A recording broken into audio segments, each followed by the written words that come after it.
Friends, आज हम एक ऐसे शो की बात करने वाले जो लॉजिक की मार मार के धजिया उड़ा देता है और टीआरपी के घोड़े पे हमेशा सवार रहता है। जिस शो में डबल मीनिंग जोक्स को भर भर के डाला जाता है। अब तो तुम समझ गई होगे मैं बात कर रहा हूँ भाभी जी घर पर है शो की। फ्रेंड्स, मुझे इस शो को लेकर हमेशा से एक क्वेश्चन था कि साला ये शो चल कैसे गया यार, और चला तो चला, ऐसा चला कि रुकने का नाम ही नहीं ले रहा और डायरेक्ट तारक मेहता के उल्टा चश्मा शो से कंपटीशन कर रहा है। और इस शो के पास कौन सी ऐसी सुपर पावर है कि डबल मीनिंग जोक्स के बाद भी ये शो टीवी पर चल गया। और क्या ये शो सिर्फ दो ही डायलॉग्स पे चल रहा है, एक है सही पकड़े, एक है आई लाइक इट। क्योंकि इस शो के नए एपिसोड में सिर्फ इन्हीं डायलॉग्स पर हंसी आती है, बाकी किसी डायलॉग पर नहीं। तो इन्हीं सवालों का जवाब ढूंढने के लिए चलो खोलते इस शो को और जानते इस शो की सुपर पावर। नंबर 1 और इम्पोर्टेंट पॉइंट, ये शो बना कैसे और ये शो कैसे फ्लॉप हो सकता था। तो चलते हैं टाइम को रिवर्स करके 2015 में, जब ये शो भाभी जी घर पर है रिलीज होता है। और उस टाइम पे लोगों को लगा था ये कोई थकेला सास बहू का शो होगा जो 6-7 महीने में बंद हो जाएगा।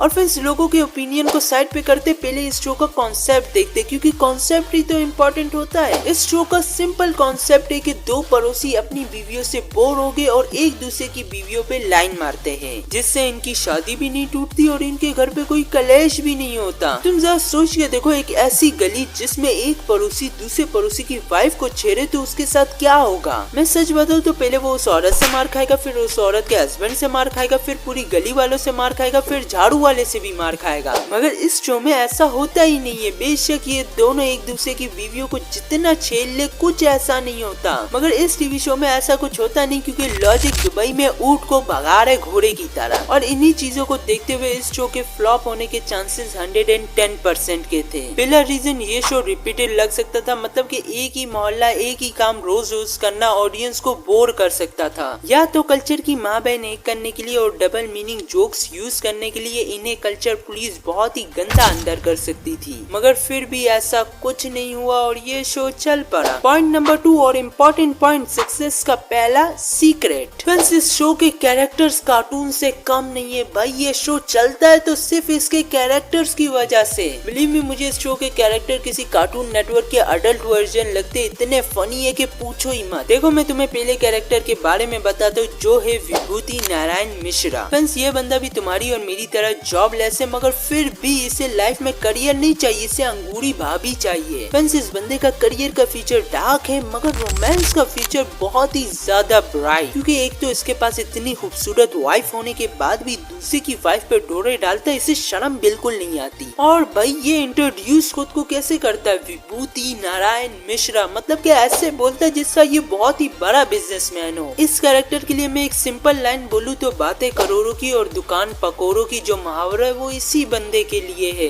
नंबर 2, तिवारी जी जो बिजनेसमैन है और कच्चा बनियान बेचते हैं, मगर भाभी जी पे इनका फुल फोकस रहता है। फ्रेंड्स, जितना ये बंदा अपनी पड़ोसन पे लाइन मारने में फोकस करता है, उतना अगर ये अपने बिजनेस में करे तो बिलीव मी अगला अंबानी आने वाला यही है। इस बंदे को अपनी खुद की वाइफ अंगूरी से ज्यादा इसकी पड़ोसन अनीता की ज्यादा फिक्र होती है। मतलब कि अगर इसकी वाइफ इसे 1000 बार आवाज देकर बुलाए तिवारी तिवारी तिवारी तो ये नहीं आएगा, मगर अगर इसकी पड़ोसन ने एक बार बोला तिवारी जी तो ये भागते हुए आएगा। हमारी अगली कैरेक्टर है अंगूरी भाभी, जो इनोसेंस का अचार है, मतलब कि इतनी भोली है तुम पूछो ही मत। इस कैरेक्टर को देखकर मैं सोच में पड़ जाता हूँ कि क्या सच में दुनिया में इतनी ज्यादा भोली औरतें भी होती है। और इस कैरेक्टर का एक ही डायलॉग है, सही पकड़े, मतलब कि पूरी दुनिया गलत हो जाए ये बंदी अंगूरी भाभी कभी गलत नहीं होती।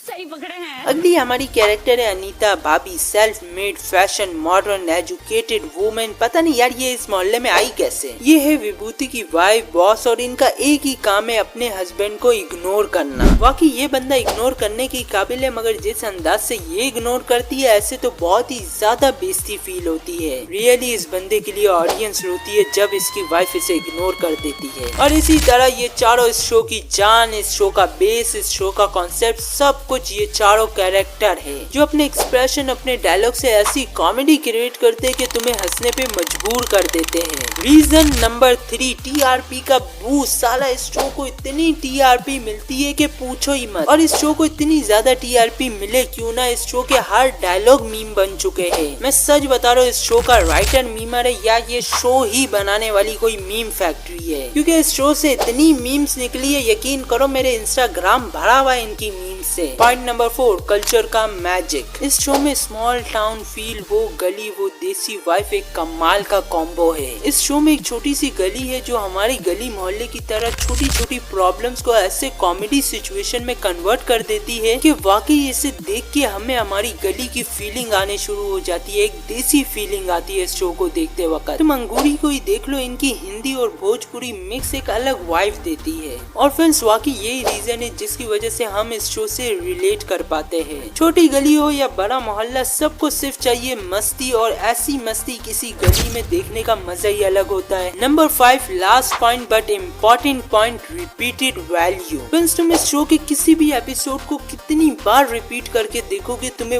वही मजा बार बार आएगा। तुम अगर यूट्यूब पे इस शो का कोई भी एपिसोड निकाल के देखोगे, तुम्हें मजा जरूर आएगा, क्योंकि इस शो में एक ही स्टोरी लाइन को लेकर उस पे धड़ाधड़ एपिसोड नहीं बनाए जाते। हर एपिसोड एक फ्रेश और न्यू वाइब देता है जो इस शो को एक रिपीटेड शो बना देता है। और फ्रेंड्स, इस शो में अगले एपिसोड के लिए कोई सस्पेंस नहीं, नया एपिसोड, नया मजा, नया एंटरटेनमेंट, नई मीम्स। और टीआरपी का तो झंझट ही नहीं। बेशक ये अपने पुराने एपिसोड रिपीट करे या नए एपिसोड लाए, मजा तुम्हें उतना ही आने वाला है। और फ्रेंड्स, एक और पॉइंट की मैं बात करने जा रहा हूँ जो है कंपटीशन का जीरो होना। फ्रेंड्स, इस शो का कंपटीशन किसी शो से हो ही नहीं सकता, क्योंकि ये हर शो से सबसे ज्यादा टीआरपी लाता है। इस शो के साथ कोई भी रियलिटी शो या कोई स्नॉब या मॉर्निंग शो इस शो के मुकाबले आ ही नहीं सकता। और फ्रेंड्स, तारक मेहता के उल्टा चश्मा शो से भी एक अलग ऑडियंस है जो सिर्फ और सिर्फ यही शो देखना पसंद करती है। अब आता है एक सवाल, ये शो खत्म होगा या नहीं, या तारक मेहता के उल्टा चश्मा शो की तरह ये शो चलता जाएगा। फ्रेंड्स, अगर सही बताओ तो जब तक तुम जैसे डबल मीनिंग वाले लोग हैं जो डबल मीनिंग डायरेक्ट समझ जाते हैं, तब तक ये शो कहीं नहीं जाने वाला, नहीं खत्म होगा। क्योंकि हम जैसे लोगों को फिजिक्स का लेक्चर समझ में आए या ना आए, मगर डबल मीनिंग बातें डायरेक्ट समझ में आ जाती है। इसी के लिए जब तक इस शो को देखने वाली ऑडियंस है, इस शो की टीआरपी हाई है, तो ये शो खत्म नहीं होने वाला। जब तारक मेहता का उल्टा चश्मा शो अपने इतने डाउनफॉल के बाद भी खत्म नहीं हुआ, तो क्या ये शो खत्म होगा? नहीं, कभी भी नहीं। ना तारक मेहता का उल्टा चश्मा शो खत्म होगा, ना ये शो खत्म होगा, तुम जरूर खत्म हो जाओगे। और फ्रेंड्स, बस हमारी वीडियो यहीं तक थी। जाने से पहले सब्सक्राइब, लाइक, शेयर कर देना, कमेंट कर देना, और कमेंट में जरूर बताना कि तुम्हारा सबसे फेवरेट कैरेक्टर कौन सा इस शो में। मिलेगा आपसे नेक्स्ट इसी तरह एक इंटरेस्टिंग, एक धमाकेदार वीडियो में। चलो चलते, मुझे भी नींद बहुत ज्यादा आ रही।